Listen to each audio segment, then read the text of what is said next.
సిరిసిల్ల జిల్లా వేములవాడలో ఈరోజు అంబేద్కర్ జయంతి జరుపుకోవడం జరిగింది. ప్రధానంగా చూస్తే అంబేద్కర్ ఆలోచన విధానాలు బాబాసాహెబ్ అంబేద్కర్ డాక్టర్ గారు ఈ యొక్క పేద ప్రజల కోసం బడుగు బలహీన వర్గాలు ఆలోచన వాళ్ళ కోసం చేసినటువంటి మేధావి ఈ యొక్క బాబాసాహెబ్ అంబేద్కర్ డాక్టర్ గారు.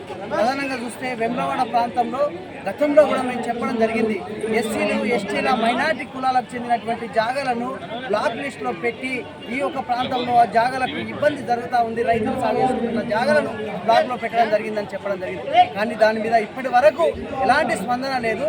వెంటనే ఎస్సీ ఎస్టీ మైనార్టీ కులాలకు చెందినటువంటి జాగాలను ఆ ఒక్క పూర్తి స్థాయిలో సర్వే జరిపి ఆ ఒక్క సాగు చేసుకున్నటువంటి రైతులకు పూర్తి స్థాయిలో పట్టాలు అందించాలి.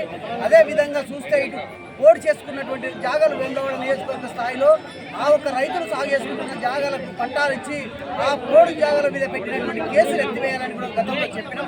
దాన్ని కూడా ఆలోచన చేయాల్సిన అవసరం ఉందని సందర్భంగా తెలియజేస్తా ఉన్నాం.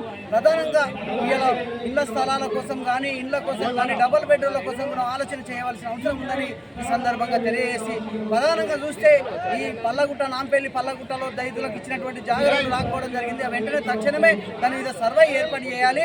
అదేవిధంగా తిప్పపురం పూర్వీకుల్లో జరిగినటువంటి రైతు మైనార్టీ కులాలకు చెందినటువంటి జాగాల మీద కూడా అవిటి మీద కూడా సర్వే జరపాలి. నాంపల్లి లాంటి మన మరిపల్లి లాంటి జాగాల మీద కూడా సర్వే జరపాలి. మరిపట్ల కొండంచెర్ల రైతులకు జరిగినటువంటి దాడుల మీద కేసులు వేసి ఆ ఒక్క పట్టాలకు కూడా పోటీ జాగాలకు పూర్తి స్థాయిలో పట్టాలు అందించాలని కూడా ఈ బాబాసాహెబ్ అంబేద్కర్ గారి జయంతి సందర్భంగా ఈ ప్రభుత్వాలను కోరుతా ఉన్నాం. లేని వేళలో పెద్ద ఆందోళన కార్యక్రమం ప్రభుత్వ చర్యలో చేస్తామని సందర్భంగా సిపిఐ పక్షాన కోరుతా ఉన్నాం.